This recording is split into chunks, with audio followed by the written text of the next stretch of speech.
الرجيم بسم الله الرحمن الرحيم الحمد لله رب العالمين وصلى الله على سيدنا محمد وآله الطاهرين اللهم صل على محمد وآل محمد. Verses number 23 and 24. ولا تقولن لشيء إني فاعل ذلك غدا إلا أن يشاء الله واذكر ربك إذا نسيت وقل عسى أن يهديني ربي لأقرب من هذا رشدا. And do not say of anything, I will indeed do it tomorrow, except if Allah wills. And when you forget, remember your Lord and say, maybe my Lord will guide me to what is nearer to this in wisdom. Now, with regards to these two verses, we have two discussions. One is, what's the meaning of it? And secondly, how does it fit in the context of these verses and the context of the story? Now, several aspects of meaning come to mind from the verse. First of all, who is the addressee of this verse? وَلَا تَقُولَنَّ لِشَيْءٍ إِنِّي فَاعِلٌ ذَلِكَ غَدًا. Do not say anything that I will do it tomorrow. And especially afterward it says, when you forget, remind yourself of your Lord or remember your Lord. One possibility is that the addressee is not a particular person. It's just an instruction. We know that Quran is a book of instruction. And therefore, it may instruct us generally with this sort of address, singular address, one-to-one address. And therefore, it is giving us an instruction. It's not addressed to the Prophet. It's just giving an instruction that do not say of anything that I will do it tomorrow, except if Allah wills. And if you forget this, remember the position of your Lord, that your Lord is, of course, controlling everything. He has power over everything. If you remember this, then, of course, you will be guided to a better guidance. You know that you would never say anything that I will do it on my own accord. You always exclude the possibility, you always include the possibility of God may not will it, and then therefore it may not happen. And this, of course, if we say this is the instruction, the general instruction, it's not addressed to the Prophet, it's the general instruction, then it fits very well in the context of the story. Because Ashab al-Kahf, they wanted to flee from the ruler.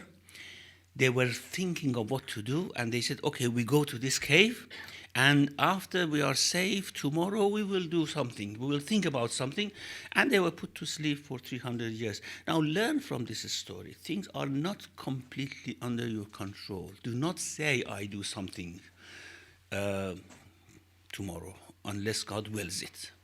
So it may be a general instruction. However, people may object that this is not the language of the Quran. The Quran usually addresses the Prophet. It does not address anyone else. The address usually doesn't come in form of general instructions like the books of, for example, ethics or the books of medicine or something. You do this. If you want such a thing happen, you do this. The address here is general. It's just a general instruction. But the answer is that, well, we have precedents in this, about this in the Quran. We know that the Quran has addressed singular person in singular, and it doesn't mean the Prophet, it means generally. Now, I mentioned a couple of examples. For example, in Surah Al-Isra, just the Surah chapter before this, there are several instructions given to the believers. وَلَا تَقْتُلُوا النَّفْسَ الَّتِي حَرَّمَ اللَّهُ إِلَّا بِالْحَقِّ. Do not kill. This is, of course, not in singular, it's in plural. Do not kill you generally, you people, do not kill anyone unless if there is haqq in that. Or وَلَا تَقْرَبُوا مَالَ الْيَتِيمِ, do not get close to the property of the orphans. These are, of course, not singular, they are plural. However, afterward it says, وَلَا تَقْفُوا مَا لَيْسَ لَكَ بِهِ عِلْمٌ. This is singular. This is one address one-to-one. And you never say that, you never follow what you have no knowledge of, because then you will be responsible of it. This is certainly not addressed to the Prophet. It's a general instruction, and especially what follows that. وَلَا تَمْشِ فِي الْأَرْضِ مَرَحًا, and do not walk on the earth arrogantly. إِنَّكَ لَن تَخْرِقَ الْأَرْضِ وَلَن تَبْلُغَ الْجِبَالَ طُولًا. You cannot pierce the ground and go in, or you cannot reach the height of the mountains. So you are just a tiny creature on this earth. Do not be arrogant. Do not walk exultantly on this earth. So this is a general instruction. We have precedent here that a general instruction comes. We think that the address is to the receiver of the revelation, while it's not. It's just a general instruction. Here we can say that وَلَا تَقُولَنَّ لِشَيْءٍ إِنِّي فَاعِلٌ ذَلِكَ غَدًا is a general instruction. You believers, you who believe in this book, never say to anything, I will do that tomorrow, unless Allah wills it. This is just a teaching that teaches us how we have to put our faith into practice. Now, the other possibility is that, okay, let's concede, accept that the Quran always addresses the Prophet only and no one else. We don't have general instructions in the Quran, despite the fact that I mentioned we have, in certain surahs, we have general instructions. Now, we have, in many instances, address coming to the Prophet, but Prophet is not meant, the believers are meant. The Prophet is addressed so that we learn from the address of Allah subhanahu wa ta'ala. If Allah is saying this to his Prophet, while Prophet never ever commits such a thing, for example, it means that we should follow the instruction. We shouldn't do it. Now, we have examples of this as well. Address coming directly to the Prophet, but Prophet is not meant by it. We are meant, the believers are meant by the address. Like, for example, in Surah Zumar, وَلَقَدْ أُوحِيَ إِلَيْكَ وَإِلَى الَّذِينَ مِنْ قَبْلِكَ, we revealed to you and to prophets before you, لَإِنْ أَشْرَكْتَ لَيَحْبَطَنَّ عَمَلُكَ وَلَتَكُونَنَّ مِنَ الْخَاسِرِينَ. If you associate a partner with God, all your acts would go in vain. Whatever charity you have done, whatever good you have done, it will all be destroyed. Now, we know, again, this is, although it says it was revealed to you and to prophets before you, is giving a general instruction. The Prophet, of course, we know that he never doubts or he never associates any partner. Otherwise, he would not have been appointed as a prophet.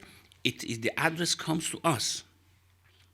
Or there's another verse which, of course, we have many, many verses like this.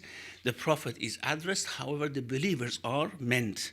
Ya ayyuhan nabi, إِذَا طَلَّقْتُمُ النِّسَاءَ فَطَلِّقُوهُنَّ لِعِدَّتِهِنَّ. O Prophet, when you divorce your wives, divorce them with an iddah, with a waiting period. And you have to, of course, provide for them before that waiting period. Now, we know Prophet never divorced any wife, but the address is general to the believers. The Prophet is addressed, the believers are meant, and there are many things that Prophet never committed or never susceptible to commit or to think about it, but of course the believers were told in this language. It means that God is actually honoring his Prophet by his address, and the believers are not somehow deserving to be addressed in that way. Or the matter is so important that it doesn't say Ya ayyuhal ladhina amanu. Of course, the verse could have said Ya ayyuhal ladhina amanu idha talaqtumun nisa fatalliquhunna li'iddatihinna. O believers, when you divorce your wives, provide them for the waiting period, for example. However, the matter is so important that although the Prophet never divorced any wife, it says, Ya ayyuhan nabi, oh prophets do that. So the importance of the matter makes the Prophet to be the addressee. Like, for example, the verse I mentioned, لقد أوحي إليك وإلى الذين من قبلك لئن أشركت ليحبطن عملك. O Prophet, I'm telling you, it is a very important matter that if you associate partner to God, all your actions will be vain. And now the believers learn from this. If I'm addressing my Prophet in that way, they have to realize that it is very, very important. Or we have one other verse, and this is a very interesting one, in Surah Yunus.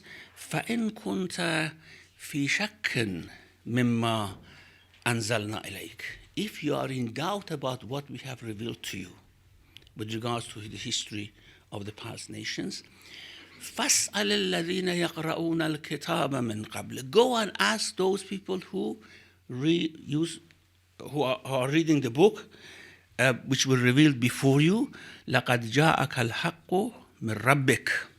Haqq has come down from your Lord. فَلَا تَكُونَنَّ مِنَ الْمُمْتَرِينَ. Do not let any doubt come to your mind. وَلَا تَكُونَنَّ مِنَ الَّذِينَ كَذَّبُوا بِآيَاتِ اللَّهِ. Do not be of those who deny the ayat, the signs of Allah. فَتَكُونَ مِنَ الْخَاسِرِينَ. Then you will be among the losers. Now, do we really believe that the Prophet is a real addressee? If you have doubt about what I've revealed to you, go and ask Ahlul Kitab about it. First of all, if the Prophet doubts what is revealed to him, we have to have more doubt about it. If the person who is in charge of all these things has any doubt about it, then what about us? So we have to doubt whatever is revealed to him. Secondly, if he has doubts about the revelation, like, for example, the story of Waraqat ibn Nawfal that we have at the beginning of Revelation. The Prophet had doubt that whether he was okay, whether he was not possessed by a jinn, and the story tells that Khadija, peace be on her, took him to Waraqat ibn Nawfal, her cousin, and Waraqa reassured him that this is not possession of jinn, this is revelation from God. And then Prophet was reassured, his heart came to peace, and he accepted that he is a prophet. This is the funniest thing that we can actually believe about our prophet, that a person who is not a believer, to whom revelation never has come, reassures a person who is a prophet, to whom the revelation has come, that he is a prophet. If Prophet needed such a reassurance about someone who later on did not believe in him, then, of course, we have to doubt about everything which is revealed to the prophets. So the story is certainly a fake one. Now, here, if you are in doubt about what we reveal to you, go and ask Ahlul Kitab. Certainly, it means, O believers, O people, O Ahlul Kitab, O Mushrikun. If you are in doubt about what is revealed to this man, go and ask Ahlul Kitab. The Haqq has come from your Lord. The Haqq has come from his Lord. فَلَا تَكُونَنَّ مِنَ الْمُمْتَرِينَ. Do not be among the doubtful. Of course, we would doubt, not the Prophet, even not for a second would doubt about what is revealed to him. And the following verse, وَلَا تَكُونَنَّ. Never, ever be from those who deny our signs. Of course, this is not something that Prophet is susceptible to do. Therefore, yes, we have many verses, even if we do not accept general instructions in the Quran, like, as I said, وَلَا تَمْشِ فِي الْأَرْضِ مَرَحًا. Do not walk on earth arrogantly. If we do not accept that there are general instructions in the Quran, we can say that, yes, there are instructions which are directed to the Prophet, but Prophet is not meant by that. And therefore, we can drive this verse in question in the same manner. We can deal with it in the same manner. The address comes to the Prophet, but it's a general instruction. Or even if the Prophet, peace be on him, is addressed by it, Prophet is not meant here. The believers are meant to learn from him. and from the address. And now, if we say this, if this is the meaning of the verse, if this is a general instruction, so what does this mean? We have established the addressee. Now, what is being said through this verse to the addressee, which is us actually? We are the addressee of the verse. God, Allah, is telling us, never ever say about anything that I will do it tomorrow, unless you exclude you include the possibility of it not happening because of the will of God. Now, one meaning, the first meaning which comes to mind, the strongest meaning which comes to mind is this: that in your decisions, never drive out the possibility of God willing otherwise. Never decide anything. وَلَا تَقُولَنَّ, it doesn't mean that you do not say I do it and say inshallah. No, it's not a sort of verbal thing. In your soul, in your heart, in your mind, never say I am going to do this. I decide to do this. This is going to happen, unless you give a possibility that it may not happen. God may not will it. And therefore, it is actually a sort of enlightenment for the believers, that we have always to bear in mind that our decisions are pending on the will of God all the times. And وَاذْكُرْ رَبَّكَ إِذَا نَسِيتَ. When you forget, we know that we forget this. All the time we forget this. We say that, yes, I want to do that, I want to do this. Or especially when, for example, we want to make a sort of communal decision together, we forget that God may not allow this. Always give this possibility, so that you do not come to disappointment later on. Do not say, God, why?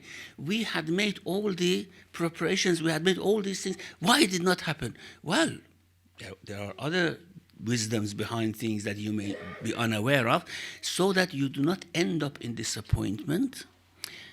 Do not decide like that. When you forget about it, وَاذْكُرْ رَبَّكَ, remember the position of your Lord. This is what Allama Tabatabai says. He firmly says that this is the meaning. First of all, he says this is a general instruction. It's not addressed to the Prophet. And secondly, he says that it's not the case that when you forget this, remember inshallah and say inshallah afterwards. No. Remember the position of your Lord, that your Lord is the sole manager of this world. He decides what should be approved, what should not be approved, what should go ahead, what should not go ahead. Remember this position of your Lord, and say, maybe in future, whenever you forget and whenever you remember that your Lord is in charge and you repent to him, say, oh God, I made a mistake, and say, maybe God, asa an yahdiyani le, what is it? لأقرب من هذا رشدا. عسى أن يهديني ربي لأقرب من هذا رشدا. Maybe my Lord lead me in future, guide me in future to a better guidance, that I never forget his position. So these somehow come together very nicely. Otherwise, we have trouble, we have problem somehow fitting the different pieces of this verse together. So the meaning is, وَلَا تَقُولَنَّ لِشَيْءٍ إِنِّي فَاعِلٌ ذَلِكَ غَدًا إِلَّا أَن يَشَاءَ اللَّهُ. Never decide about anything, and never say this is going certainly to happen, unless if God wills it. And if you forget this, which we usually do, وَاذْكُرْ رَبَّكَ إِذَا نَسِيتَ. Remember the position of your Lord. Remember that he is in charge. And when you forget, remember him and say, my Lord, guide me to a better guidance, so that I never forget your position. I never forget that things are run by you. Things are decided by you, not by me. Okay, so this is one meaning of this verse. If we regard the addressee to be the believers and it be a general instruction. The other meaning is that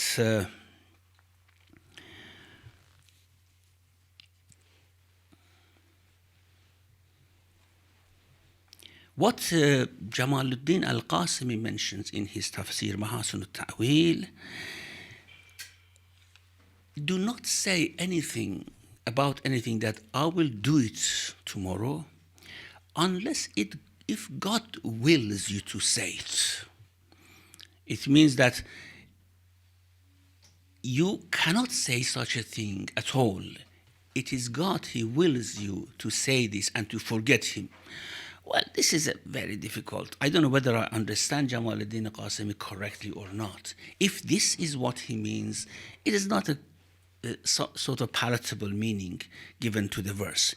The other meaning, which is mentioned in Majmu' al-Bayan, recorded from Farra, again, a general instruction. It's not directed to the Prophet. It's a general instruction.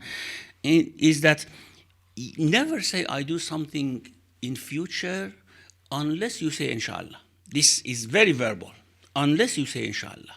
And when if you forget to say it, for example, you remember 2 days later, 20 days later, it hasn't happened, you say, well, inshallah, it happened. I forgot to say inshallah, I have to say inshallah.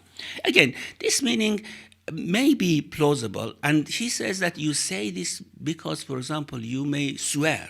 I swear by God that I will do this tomorrow. If you do not say inshallah, then your swear is wrong. Then you have committed a sin, for example.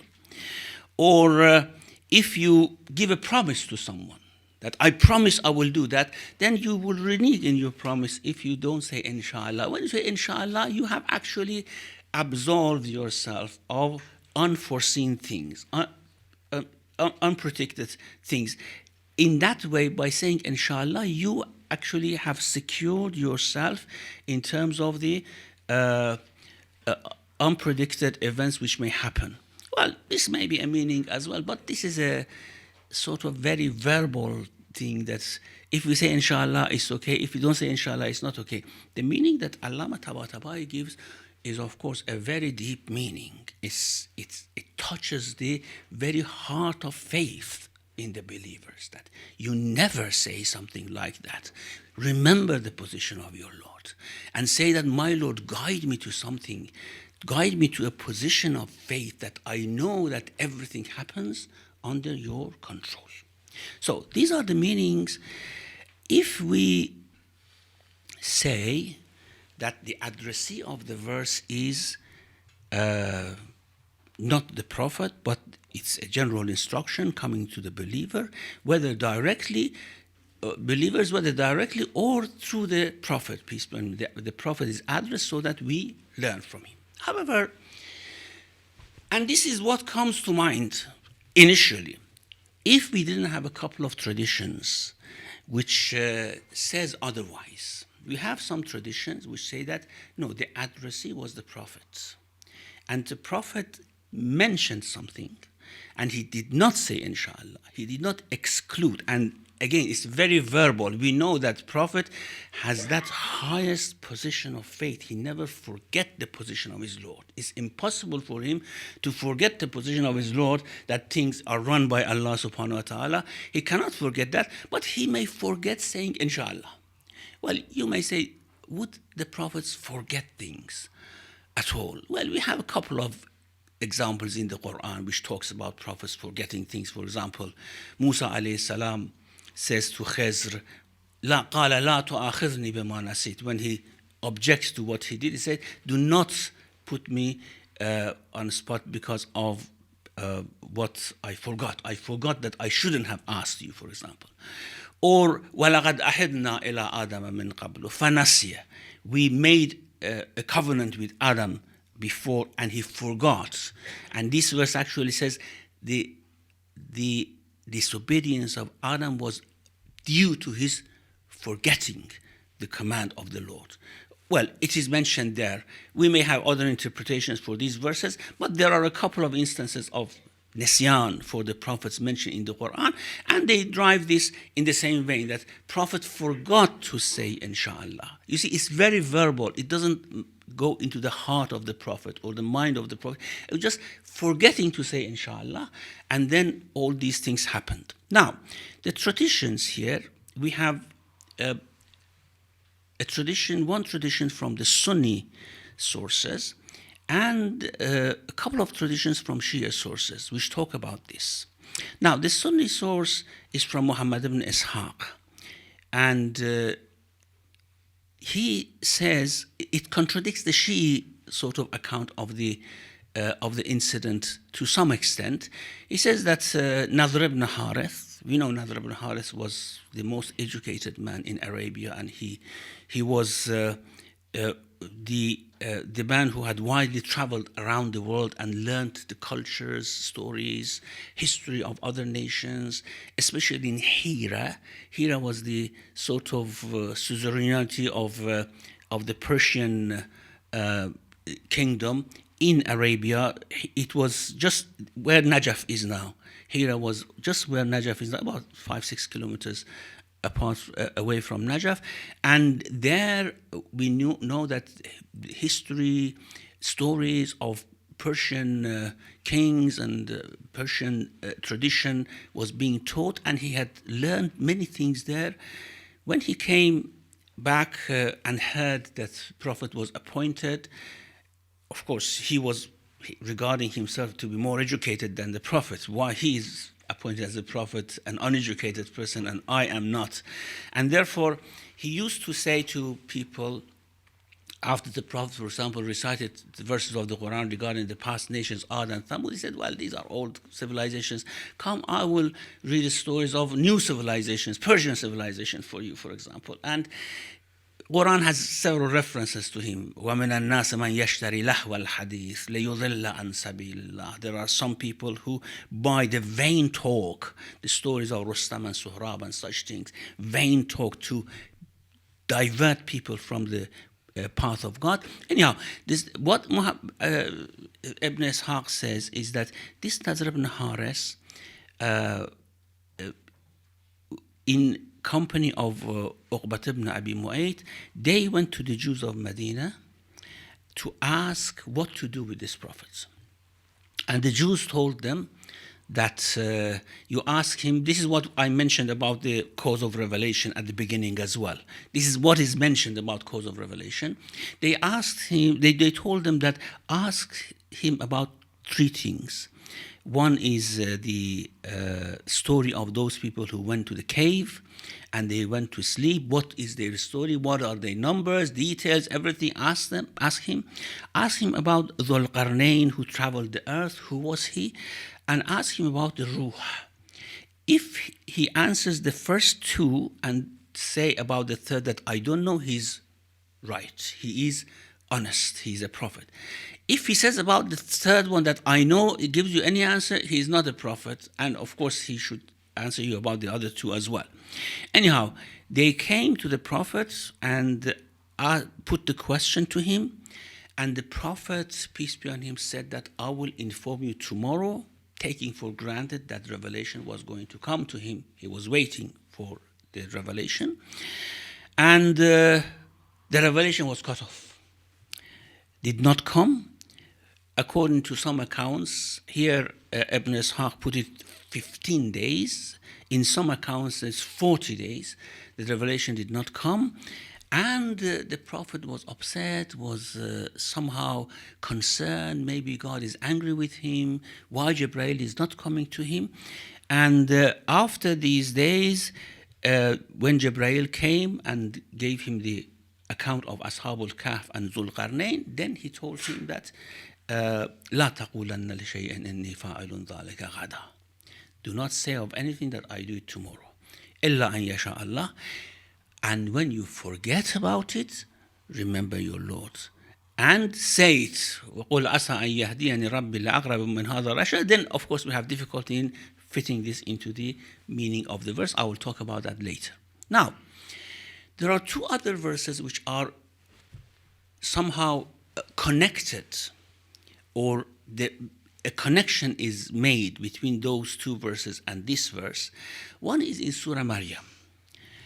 وَمَا نَتَنَزَّلُ إِلَّا بِأَمْرِ رَبِّكَ.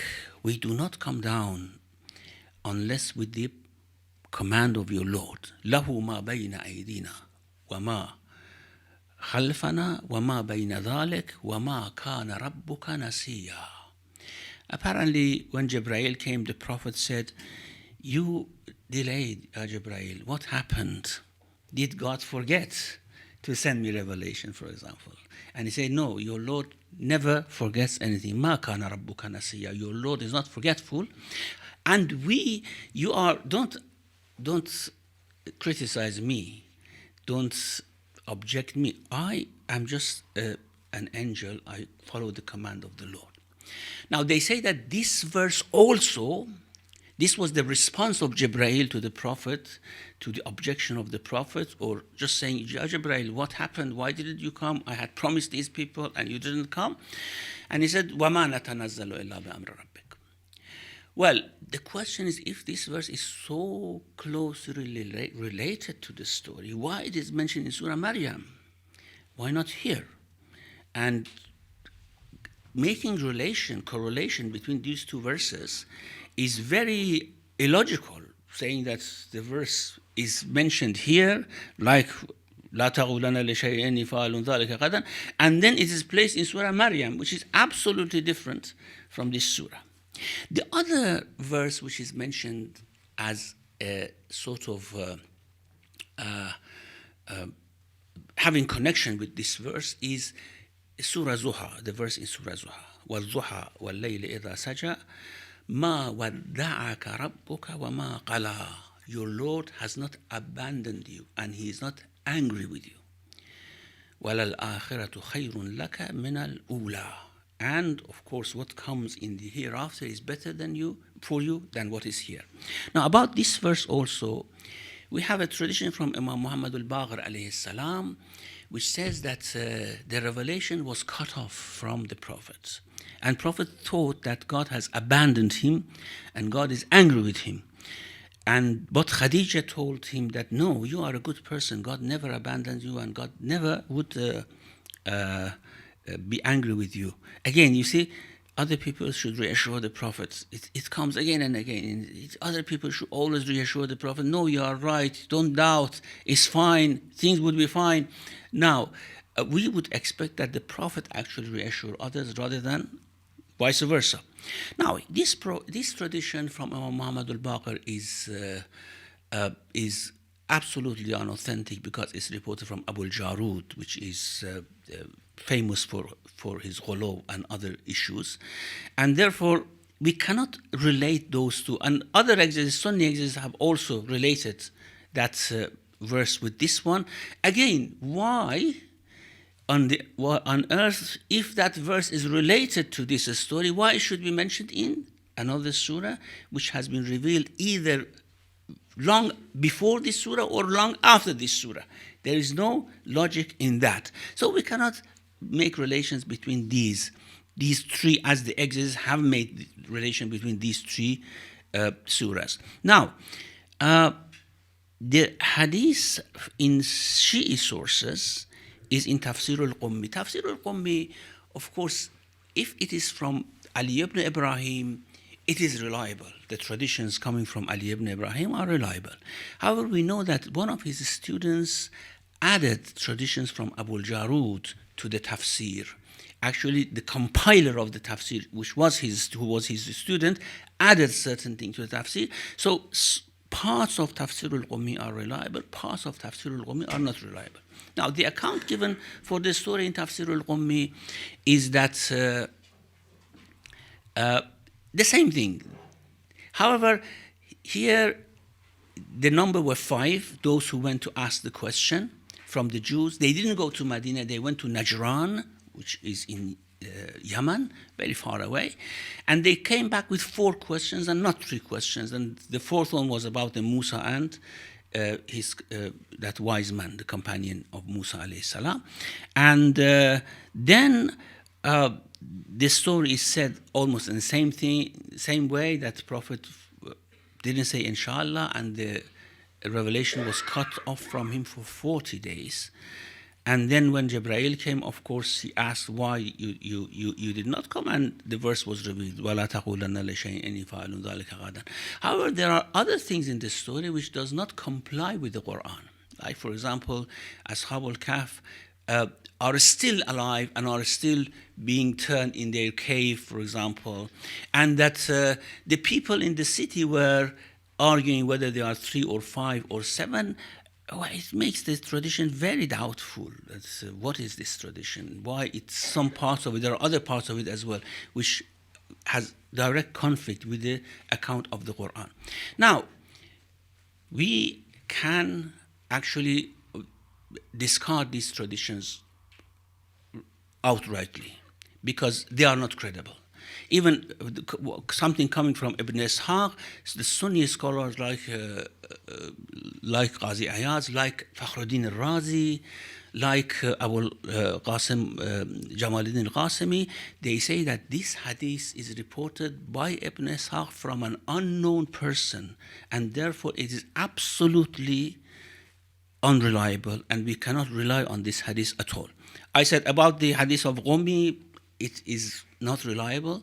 This hadith is not reliable as well in Ibn Ishaq. So both accounts, Sunni and Shia accounts, which puts the story, relates the story to the Prophet, are not reliable. However, because this has been mentioned, we would somehow discuss if it is addressed to the Prophet. Although the logical understanding is that it's a general instruction, it is not addressed to the Prophet. However, if it is addressed to the Prophet, what does it mean? It may have a couple of meanings as well.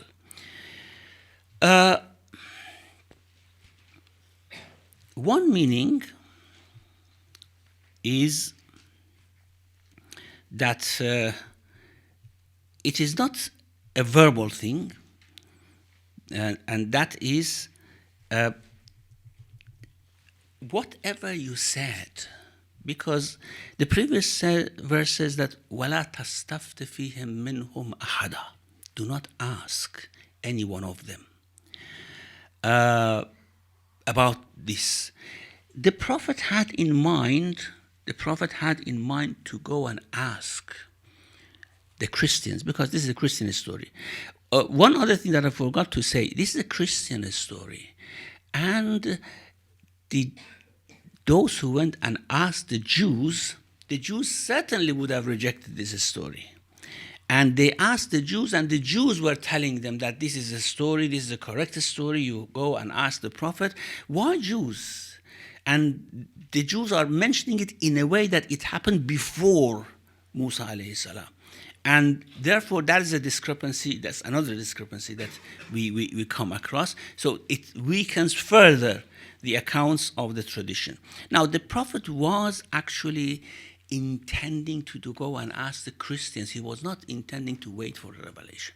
And so he said, okay, tomorrow I will go and ask the Christians about this story. And then Allah says, why do you say that?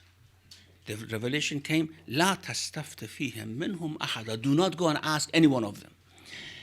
And the Prophet thought with himself, well, I wanted to go and ask them. Now Allah tells me that do not ask them. And I told that, okay, I'll go and inquire about it. You see, this is a very difficult thing to accept. And I have told, and Allah actually is somehow giving him consolence. If you said that I am going to do that thing, you said it with the will of God.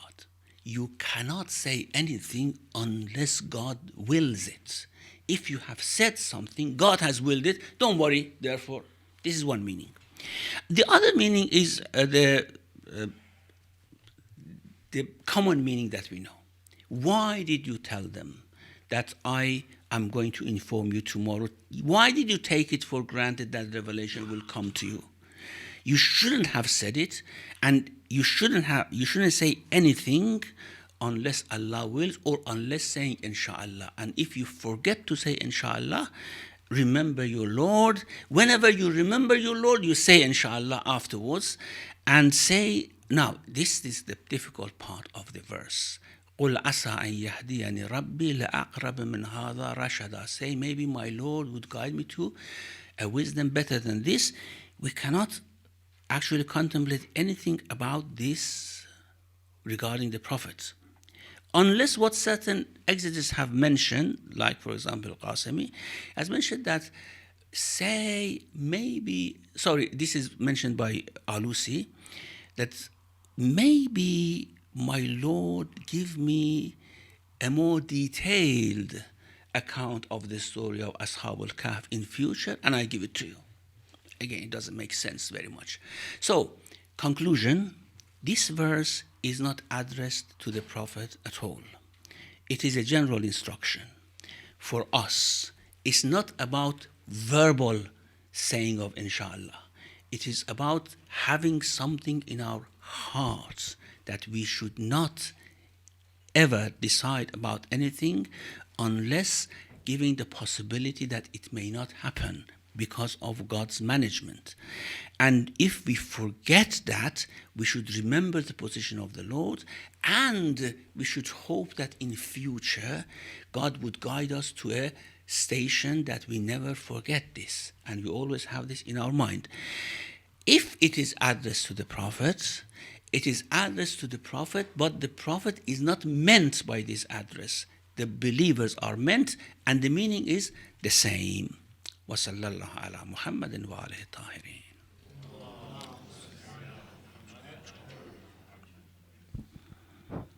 Thank you very much, Shaykh. About 15-20 minutes to further the discussion. Any brothers, sisters? Yes, Afras, can you pass the mic? So to switch it on.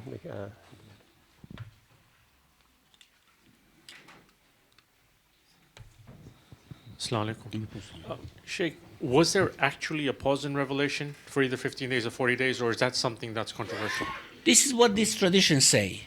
If we accept these traditions, yes, of course there was a pause. But we don't have any other reason to believe in that except these traditions. Now, we know that, of course, revelation did not come continuously. It was the trend that, for example, it came now, then after a couple of days, another revelation came. For example, maybe next week, another revelation came. So these pauses were quite natural, and the Prophet was used to it. And what is mentioned in Surah Maryam, وَمَا نَتَنَزَّلُ إِلَّا بِأَمْرِ رَبِّكَ, is actually, in the context of it, is saying that we are also under the management of God. And because the verse is talking about the management of God, everything happens by His will. And the angels also say, even if we are coming to you, we are coming with the command of God. We have no independent decision for ourselves. So maybe all these verses are somehow construed to mean a pause in revelation, and therefore these stories are made. We don't have any reason to accept these stories. As I said, they are not credible traditions, and therefore we can just say the pause in revelation was just a trend which happened usually for the Prophet. Thanks. Sisters? Any sisters before we go to the brothers? No? Brother?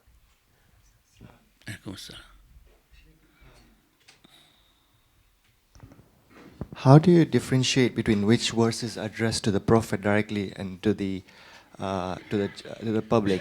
For example, in Surah Fath, we have this verse where it says, Allah will forgive your past sin and your what is to come, which is addressed, I think, to the Prophet in this verse. Yeah, the context, you see, the context would tell us. I mean, إِنَّا فَتَحْنَا لَكَ فَتْحًا مُبِينًا لِيَغْفِرَ لَكَ اللَّهُ مَا تَقَدَّمَ مِنْ ذَنْبِكَ وَمَا تَأَخَّرَ وَيُتِمَّ نِعْمَتَهُ عَلَيْكَ وَيَهْدِيَكَ صِرَاطًا مُسْتَقِيمًا.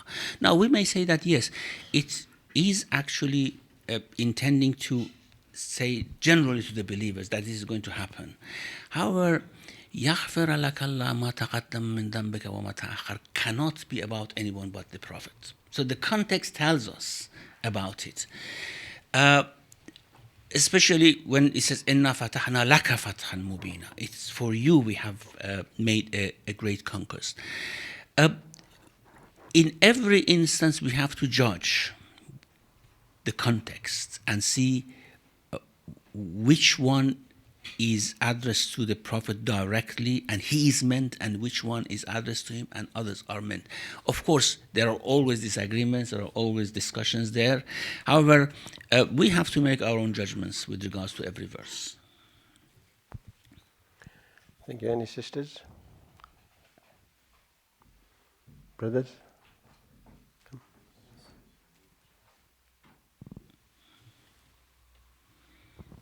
Islam, some of these verses appear to be patently out of context. What would the reason Allah have for this? Like I thought to hear, for example. I mean, it's, they're just not in the context. Yet we have one interpretation, and others have different interpretations. Yeah. There are two reasons for verses to be seen to be out of context, or maybe more. One is that we don't understand the context very well. Okay? If we think more deeply, then we can say, yes, it's absolutely in the context. Like, for example, this ayatul Tafsir. Yes, God is talking about the house of the prophets and is instructing the wives of the prophet to do certain things. And then he says, God is willing to remove all the rest from the household of the prophet.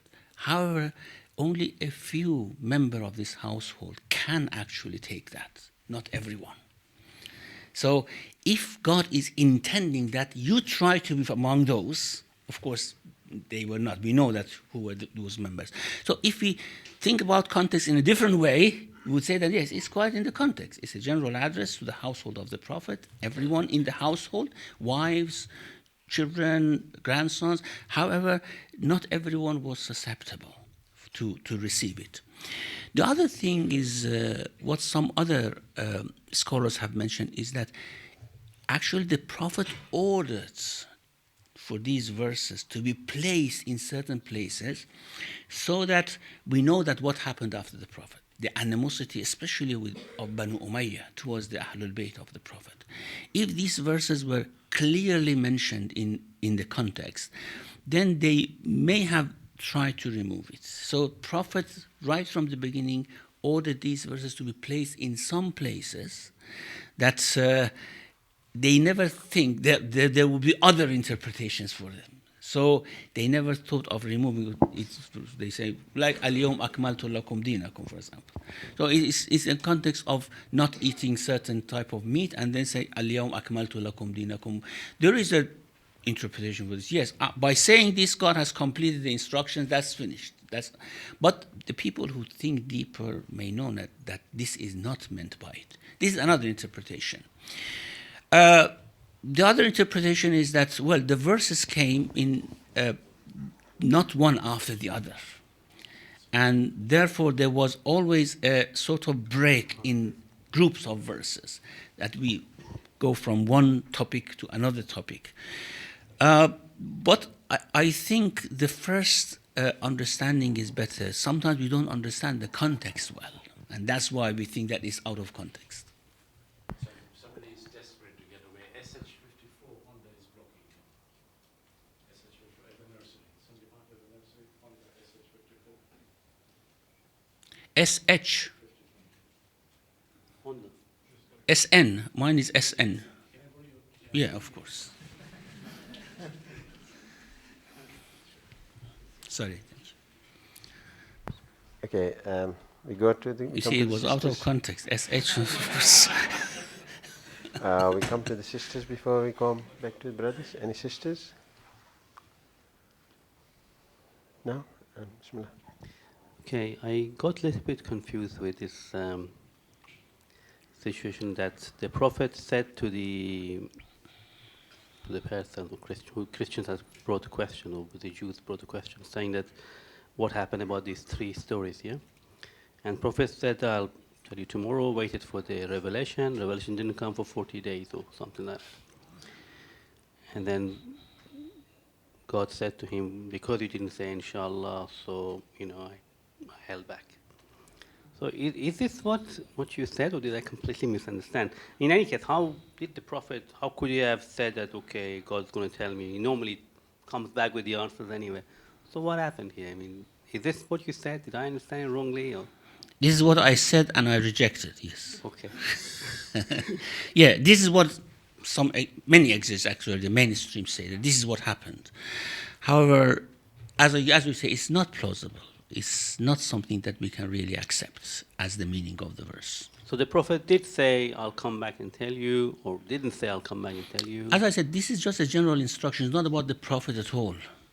It's a general instruction telling us. So we have to completely somehow disconnect this with the Prophet and ignore those stories that talk about the Prophet in that way. Thank you. Any sisters? Shaykh, sometimes we have formed the habit of saying inshallah, inshallah, just to please somebody, or sort of what comment do you have on that? Yeah, the same thing, you see, you promise and you say, I do it inshallah, and you mean I don't do it, isn't it? But you penned it on the will of God, and no one knows what the will of God is, except yourself. You know that the will of God is that you don't do it. Okay. Any brothers? Anybody? Yeah, bismillah. Can pass the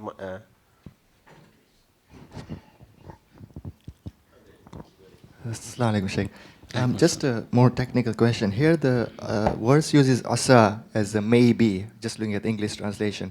Sometimes God uses la'alla. Is there a difference between those two terms? They have almost the same meaning, difference in expression. Yeah.